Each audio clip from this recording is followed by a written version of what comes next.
Hello friends, story time with Kousi YouTube சேனலுக்கு உங்களை அன்புடன் வரவேற்கிறது. நான் உங்கள் கௌசல்யா ராஜன்.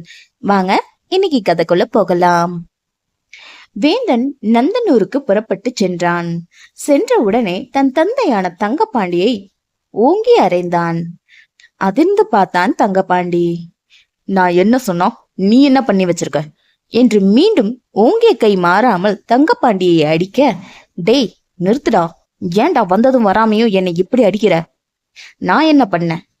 நீ சொன்ன மாதிரி தானே எல்லாமே செஞ்சேன் என்று தங்கபாண்டி கேட்க, கிழிச்ச, நான் சொன்ன எல்லாத்தையும் செஞ்சியா என்று வேந்தன் கேட்க, ஆமா, நீ சொன்ன மாதிரி தானே எல்லா வேலையும் செஞ்சுட்டு இருக்கேன். நம்ம அண்டர் கிரவுண்ட் வேலையில இருந்து சரக்கு சப்ளை பண்ற வேலை வரைக்கும் எல்லாமே கரெக்டா தானே செய்யறேன். ஏன் நீ கொல்ல சொன்ன ஆட்களை கூட கரெக்டா தானே கொண்ட என்று தங்கபாண்டி கேட்க, அதுக்குதான் மாசம் மாசம் லட்ச லட்சமா அனுப்புறேன்ல, இப்ப அதை விடு. சந்திரா எங்க? அவளை கொல்ல சொன்னேனே, அது என்னாச்சு என்று வேந்தன் கேட்க, அது வந்து அது வந்து வெந்தா என்று தங்கப்பாண்டி இழுக்க, நீ சந்திராவை கொல்லல ரைட் என்று வேந்தன் தங்கப்பாண்டியின் கழுத்தை பிடித்து தூக்க தங்கப்பாண்டியின் கால்கள் அந்தரத்தில் துடித்தது. சந்திராவை ஏன் கொல்லல என்று தங்கப்பாண்டியின் கழுத்தை விட லோக் லோக் என்று தங்கப்பாண்டி இரும்பிக் கொண்டே, நீதானே நம்ம ஆராய்ச்சிக்கு தேவைப்பட மாட்டான்னு சொன்ன, அதான் அவளை ஏன் கொல்லணும்னு உன் அம்மா கிட்ட அனுப்பிட்டேன் என்று தங்கப்பாண்டி சொல்ல, என்ன நான் சொன்னா என்று தன் தலையை பிடிக்க, நான் எப்ப சொன்னேன் என்று நினைத்து கொண்டிருக்கும் போதே டக் என்று அவன் மூளையில் ஏதோ உரைக்க, வேந்தோ தப்பு பண்ணிட்டியேடா என்று தன்னைத்தானே திட்டிக்கொள்ள, தம்பி என்னாச்சுப்பா என்று பவ்யமாக கேட்க, தன் தலையை ஆட்டிவிட்டு, அந்த லேண்ட் பிரச்சனை என்னாச்சு என்று வேந்தன் கேட்டான். அத நானே சொல்லணும்னு நினைச்சேன், அதுக்குள்ள ஆக்சிடென்ட் ஆகி படுத்துட்டேன். அந்த துறை பையன் அக்னி இந்த லேண்டுக்கு 750 கோடி கேக்குறான் என்று தங்கப்பாண்டி சொல்ல, சோ வாட், அப்பவே என்கிட்ட சொல்லியிருந்தா அந்த லேண்டை வாங்கிருக்கலாம்ல. அந்த லேண்ட் நம்மளுக்கு எவ்வளவு முக்கியம்னு உனக்கு தெரியாது என்று வேந்தன் கேட்க, அப்போ நீ தாய்லாந்துல இருந்தப்பா, நீதான் தாய்லாந்துக்கு போனாலே எனக்கு கால் பண்ணக்கூடாதுன்னு சொல்லியிருக்கியே. அது மட்டும் இல்ல, இன்னைக்கு ரேட்டுக்கு அந்த இடத்துக்கு ஒரு செண்டு 20 லட்சம் தான். அத போய் 750 கோடி கொடுத்து வாங்கணுமா? நம்மள மீறி அந்த லேண்டுக்குள்ள அவனுங்க எப்படி வர முடியும் என்று தங்கப்பாண்டி சொல்ல, யோ அறிவு இருக்கா உனக்கு? எனக்கு அந்த லேண்ட் எவ்வளவு முக்கியம் தெரியுமா? அந்த லேண்டை பத்தி உனக்கு என்ன தெரியும்? ஆனா அந்த லேண்டை பத்தி அக்னிக்கு தெரிஞ்சது எல்லாமே முடிஞ்சிடும். உடனே அதுக்கும் ஏற்பாடு பண்றேன். அக்னி உயிரோடு இருந்தா தானே அந்த லேண்டை சொந்தம் கொண்டாடிட்டு வருவான். பேசாம அவனுங்க குடும்பத்தை போட்ட மாதிரி அக்னியையும் அவன் தம்பிங்களையும் போட்டுட்டா அந்த லேண்டை தேடி யார் வரப்போறா என்று தங்கப்பாண்டி ஐடியா கொடுக்க, ஆழ்ந்த சிந்தனையோடு வேந்தன் தன் அறைக்கு சென்றான். அதிகாலையில் நிலவு மகளை ஓய்விடு என்று அனுப்பிவிட்டு சூரிய மகன் பூமிக்கு வர அவ்வெளிச்சம் பட்டு மெதுவாய் கண் விழித்தாள் சந்திரா. இழந்து கொள்ள முயற்சி செய்த தன்னை ஏதோ ஒரு பாரம் அழுத்துவது போல் இருக்க கண்களை நன்கு திறந்து பார்த்தாள். சந்திராவின் கழுத்தில் தன் முகத்தை புதைத்துக் கொண்டு பச்சை குழந்தையை போல் பாவமாய் தூங்கிக் கொண்டிருந்தான் அக்னி. இவர் எப்ப வந்தாரு? சே, நான் ஒருத்தி மாமா வந்தது கூட தெரியாம அசந்து தூங்கியிருக்கேன் என்று சந்திரா புலம்பிக் கொண்டே அக்னியை பார்த்தாள். தூங்கும் போது எவ்வளவு அழகா இருக்காரு என் செல்ல மாமா என்று அக்னியை கொஞ்ச சட்டென்று திரும்பி படுத்து சந்திராவை இறுக்கி அணைத்தான் அக்னி. ஐயோ என்னங்க, மூச்சு விட முடியல, அப்பா வலிக்குதே, சின்ன விடுங்க என்று புலம்பிக் கொண்டிருக்க அக்னிக்கு சிரிப்பு வந்து விட்டது. அட மாமா, நீங்க முடிச்சுதான் இருக்கீங்களா என்று சந்திரா அக்னியை செல்ல அடி அடிக்க சிரித்து கொண்டே ஆம் என்று தலையை ஆட்டினான் அக்னி. ஐயோ என்னை விடுங்க, மூச்சு முட்டுது என்று சந்திரா சொல்ல, ஓய் சக்கரவள்ளி, என்ன மாமா வந்தது கூட தெரியாம அவ்வளவு தூக்கம்? உன்னை கட்டுல தானே தூங்க சொல்லியிருக்கேன், ஏன் கீழே தூங்குன என்று அக்னி கேட்க, அது அது உடம்பு சரியில்லைங்க என்று சந்திரா சொல்ல, என்னாச்சு உடம்புக்கு, டாக்டர் கூப்பிடவா என்று அக்னி கேட்க, அதெல்லாம் ஒண்ணும் இல்லைங்க, நீங்க கொஞ்சம் தள்ளி படுங்க என்று சந்திரா அக்னியிடம் இருந்து விலகி போக அக்னி சந்திராவை தன்னுடன் சேர்த்து இன்னும் இறுக்கமாய் அணைத்தான். சின்னங்க, சின்ன பண்றீங்க, விடுங்க. நான் வீட்டுக்கு தூரம், இப்படிலாம் என்ன தொடக்கூடாது, தீட்டு, விடுங்க என்று சந்திரா பேசிக் கொண்டிருக்கும் போதே சந்திராவின் இதழை அக்னி தன் இதழால் அழைத்தான். சந்திராவின் மேலுதடு கீழுதடு என மாறி மாறி முத்தம் கொடுத்து கொண்டே இருக்க சந்திராவிற்கு அடிவயிற்றில் பட்டாம்பூச்சி பறப்பது போல் இருந்தது. சந்திராவின் மென் இதழை தன்னுடைய தடித்த இதழால் உறிஞ்சு கொண்டிருக்க ஆனவனின் கைகள் சந்திராவின் இடையை அழுத்தமாய் பற்ற சுய நினைவிற்கு வந்த சந்திரா சற்றென்று அக்னியிடமிருந்து விலகினாள். சப் என்ற சத்தத்துடன் இருவரும் மூச்சு வாங்கி கொண்டிருக்க ஆனவனும் பெண்ணவளின் இதழையை பார்க்க தேனில் நனைந்த ரோஜா இதழை போல் இருந்தது சந்திராவின் இதழ். அதை பார்த்த அக்னிக்கு மீண்டும் அந்த இதழின் சுவையை அறிய லவக்கென்று சந்திரா எதிர்பாராத போது தன் இதழால் அவள் இதழை பற்றினான்.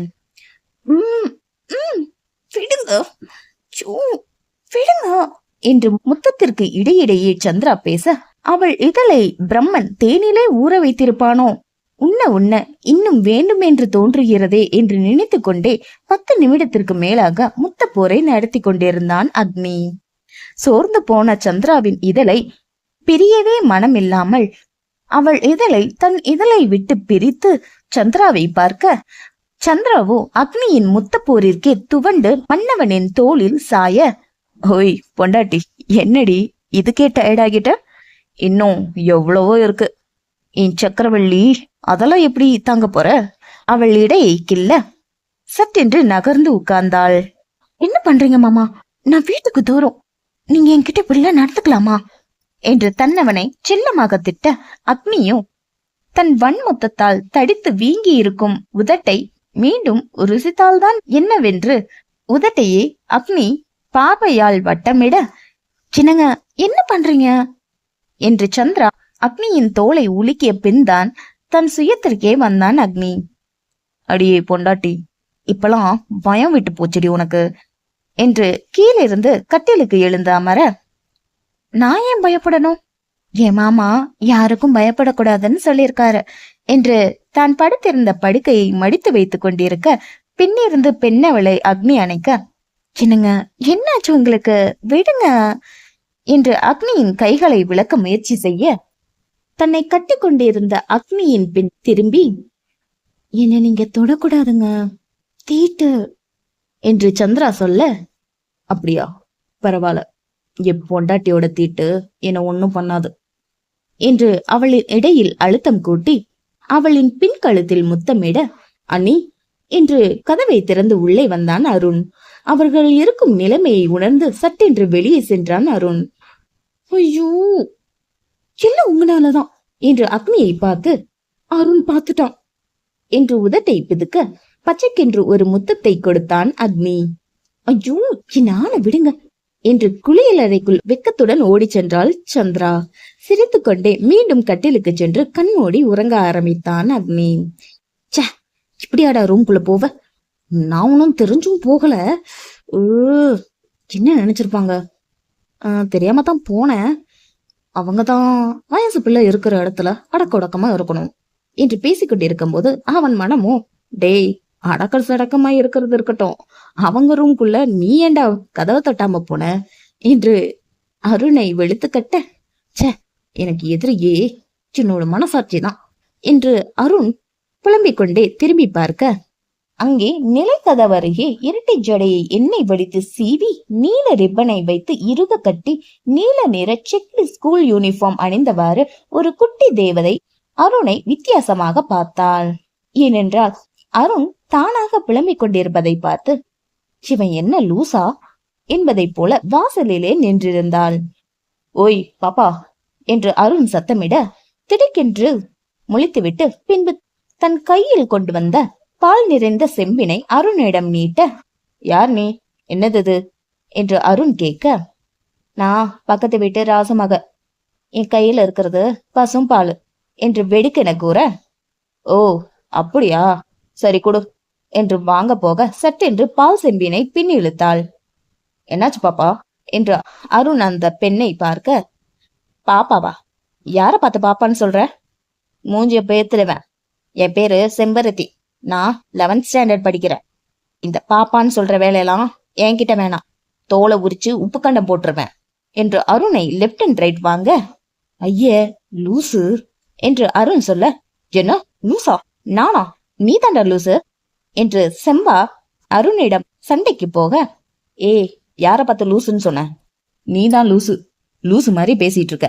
பாப்பான்னு சொன்னதுக்கு பதிலா பஜாரி, ராங்கி, சண்டைக்கோழி இந்த மாதிரி சொல்லி இருந்திருக்கலாம் என்று அருணும் சண்டைக்கு போக, டேய் போதும் நிறுத்துடா.